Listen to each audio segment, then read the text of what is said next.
So, President, this bill, which essentially establishes the Disaster Recovery Fund, is not one that we would object to in principle. Essentially, it's a sort of self-insurance fund. The analogy in the corporate world is these captive insurance companies you hear about, where corporate entities pay premiums into a captive insurance, into their captive insurance, until they've reached a stage where they no longer need to buy policies from third-party insurance providers. And in a sense, the concept of this is that if the balances reach a sufficient level, we may no longer need to go to the cat bonds or other third-party insurance schemes, as we would be able to self-insure. And that's a good thing. And we know how often, apart from the mandated sums to be put into the recovery fund, we know how often ministries, for one reason or the other, don't spend their allocations within the fiscal year. Not that it's a good thing. They should have the administrative and project management competence to do that. But at least those funds would be now put in the recovery fund to improve our capacity for self-insurance. So, in principle, we don't have any objection to that. But clause in the bill, in particular the one that refers to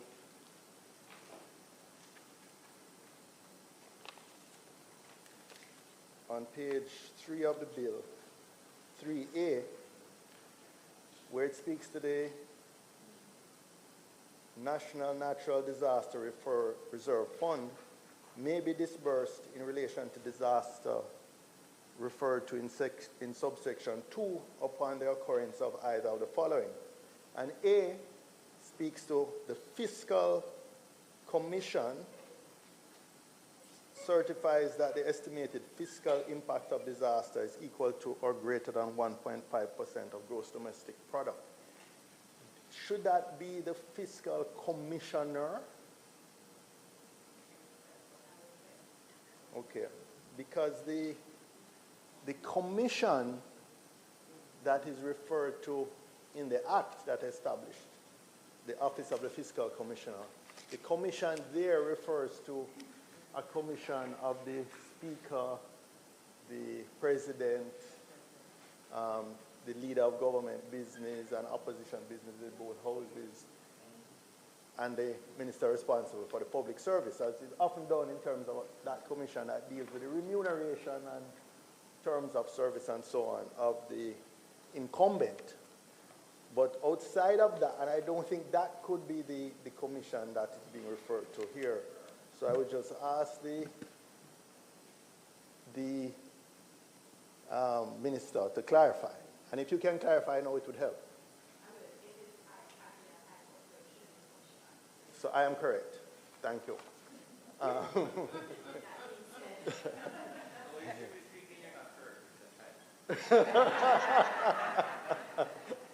I know the minister wouldn't want to concede even as small a point as that. That's not in her nature.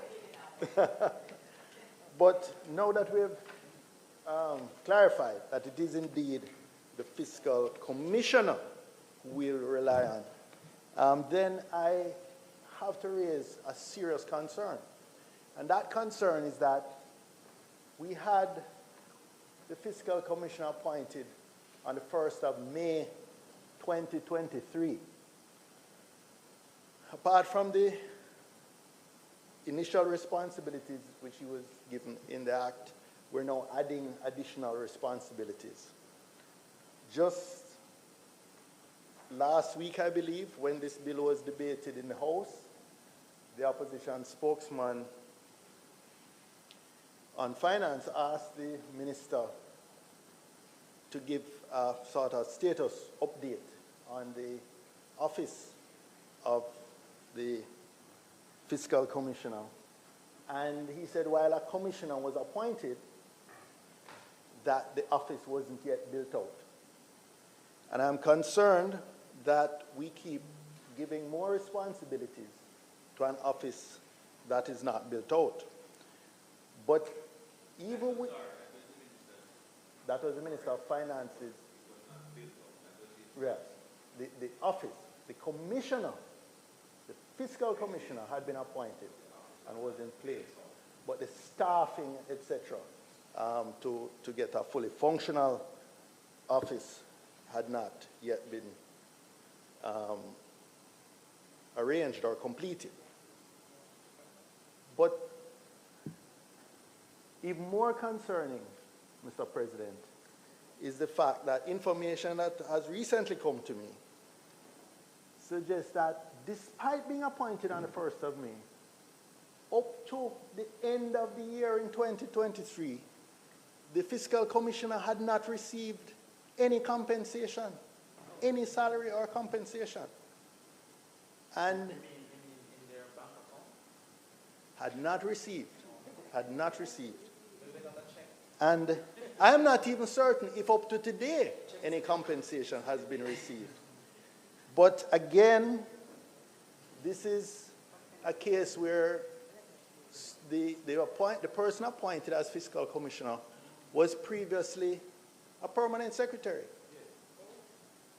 Left that position to take up this one, and I understand was then offered a package that was less than the permanent secretary's package. There was some attempts at negotiation, and finally, I guess we had an unusual situation where a fiscal commissioner was being himself put in an impecunious position. Impecunious. One where he would have been becoming short of money, having not received any compensation, any salary from May 1 to December. Well, I think he's still in some sort of limbo, because the Speaker of the House, who chairs the commission within the Act that deals with compensation, etc., has once again referred a matter to the Attorney General about when he should start getting pay. Well, the Attorney General has rendered his advice. But as we all know, the Speaker doesn't feel obliged to take any advice that she doesn't agree with, even if it comes from the Attorney General. So we are left in a position where we're putting more and more responsibility on a fiscal commissioner whose office isn't established and whose own compensation and situation is in limbo. Is in limbo. Perhaps individually is in fiscal difficulty. I imagine anybody who went more than half a year without pay would be in fiscal difficulty. So I am concerned that this bill, in effect, even when passed, that this recovery fund and all the other responsibilities that are being put on the fiscal commissioner, both by this bill and other financial acts, that they will not be effective because of the delays in establishing the office and in settling the own personal position of the fiscal commissioner, who was appointed with great fanfare now over a year ago, and we still don't have that position settled and the office settled. This is not an example of good governance, Mr. President. This is not how, we expect our governments to conduct business on behalf of the people. And especially, this is not a tangential office. This is not an office without great importance to our adherence to the Financial Administration and Audit Act. That said act that this bill is now amending. So I would really ask the Minister in her closing on the bill to speak specifically to this matter, because I think the public would have assumed, given the announcements well over a year ago of an appointment of a fiscal commissioner, that we would be much further along in operationalizing, effectively operationalizing the office of the fiscal commissioner, and that we don't, and to assure us that this is not another example of the Speaker exercising autonomy from proper legal advice, and even without consultation with the commission established in the Act to address these matters. Thank you very much, Mr. President. Mr. President, as I close, and I note, that we did note the typo earlier, fiscal commission should be fiscal commissioner, and there's a typo just above it in sub 3, where the word or the pronoun is missing just before disaster. So in relation to a disaster referred to in subsection 2, I believe. So that, right. A disaster referred to in subsection 2. The 3 just above, sub 3. Subsection 3. So it's not an amendment, just a typo. Yeah, right. So, but other than that, those are typographical notations, and accordingly, it does seem that the Act itself, together as drafted, stands soundly ready for approval by this chamber. So as I draw to a close, Mr. President, I just wanted to refer to the issue raised by Senator Bunting earlier. And I want to thank you for having brought to the fore the information which you did.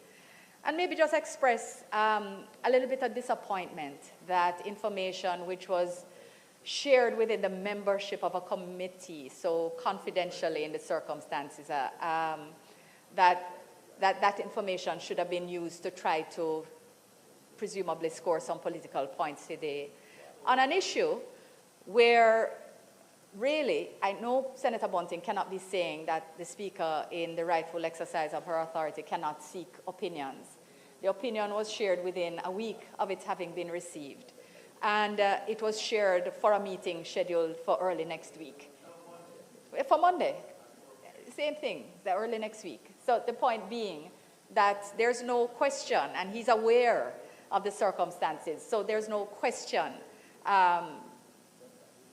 There's no question that should be placed in the minds of the public about the actions that were taken. And furthermore, I want to just commend the commissioner who has been appointed and who has been working. There's a confidence that within 6 months the office itself should be established, because work has been being done with consultancies to establish the terms of reference, the job descriptions, and various other elements that will provide the supporting structure for the commission. So the commissioner himself does not comprise the office. He will have to be supported. And that work has been underway. Remember, this is a new institution, an entirely new institution. He's been working with Canadians, et cetera, on a fiscal research council that's going to support. There's a lot that is being done, so that when it is approximately, should be, and the issue, that particular issue will be shortly resolved as well. So just saying that, clearly the new commissioner is a patriotic Jamaican, a person of sound ability and understanding, and that in the circumstances as well has been ensuring that this body, when it starts its work, will be ready to meet all the obligations which are being placed on it by the legislation that has been passed in this Parliament. So, Mr. President, I want to, with that, note that, actually, I'll leave it there, Mr. President, and ask that we move to second reading of the bill.